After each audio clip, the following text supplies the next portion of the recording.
Kaduna ba gidan da an ka rage, wallahi ba gidan da an ka rage. Kuma da an ka kone su mun daina satan ne ba abun da aka yi dama yanzu ba a yi shi ba. Wai Baleri, abun da ake nufi abun yana karewa kan mutane ne waɗanda wasu ma talakawa ne ba su da wani abu, kuma na san su ma suna jin tsoron ku ba wai laifi suke muku ba, watakila inda ma za ku zauna za su iya taimakon ku su waɗannan mutanen da kuke kamawa da. Ka san Allah in zan ga maka wata magana na ranke ma da Ubangiji cikin mutanen da an ka gona ma gida tun kakan farko na ranke ma da Ubangiji. A kudancin Kaduna na ranke da Allah kaga ba tsoron ka nake ba tsoron wani kirista bukat nake ji ba na ranke ma da girman manzon Allah tun da ake kone a kudancin Kaduna wallahi in an kona gidan barawo bai wuce gida ɗaya wanda an ka kona gidan wanda za a ce barawo wani dan ta'adda ne wallahi gida guda ne kuma gida gudan nan akwai tabbacin gidan barawo ne saboda an ɗauki kaki a gidansa kuma ranar nan barayin nan sun je titi sun yi sata da daddare sun kashe sojoji guda biyu a kudanci a bisa hanya Abuja sun yi sammako suka dawo sojoji suka biyo ba suka zo gidan shi suka kone wallahi a kudancin Kaduna duk gidajen da an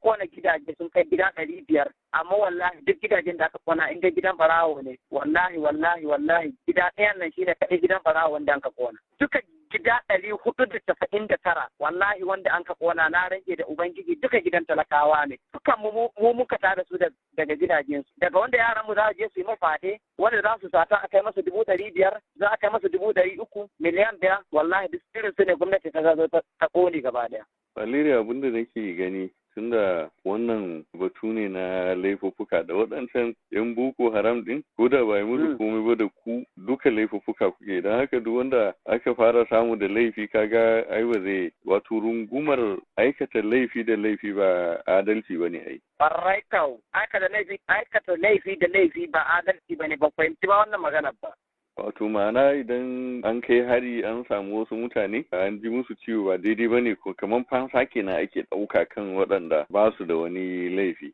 Kuma sannan yau wato ina jin ka na ji kamar kana da amsar wannan tambayar.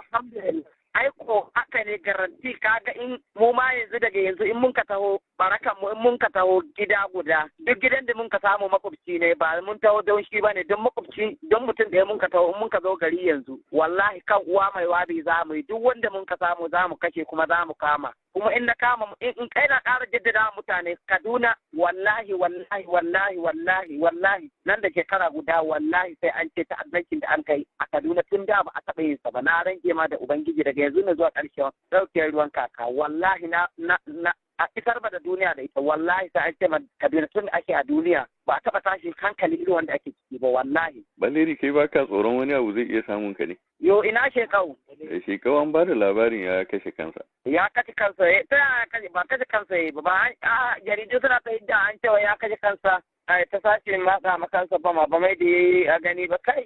To kaga ya mutu balle ni an cewa shine shugaban yan ta'addan Najeriya ya mutu balle ni katon banza dan yaro karami mai koyon sata yanzu. Saboda haka ya nuna dai Baleri kai baka shakkar mutuwa kenan. A'a wallahi ni ban shakkar mutuwa ko yanzu mutuwa ta zo tsakanina da Allah na yi sabida mene ko yanzu a ce a banne a haka a Kaduna ko a Najeriya ba a yi Najeriya akwai wanda na koya masata da ɗimbin yawa sabida ba a samu ɓarayin da suka yi irin namu ba. Kaga ko dukkanin ko wasu suka zo suka yi bayan namu irin dai namu nawa suka yi a ce ko bayan na mutu ina ma Allah godiya ni na koya mu ne ma sata. Baleri, mutum zai zo ya mutu ya bar magada barayi. Kwarai da gaske yau da mu ma mutuwa an kai an ka ban mu. A takaice Baleri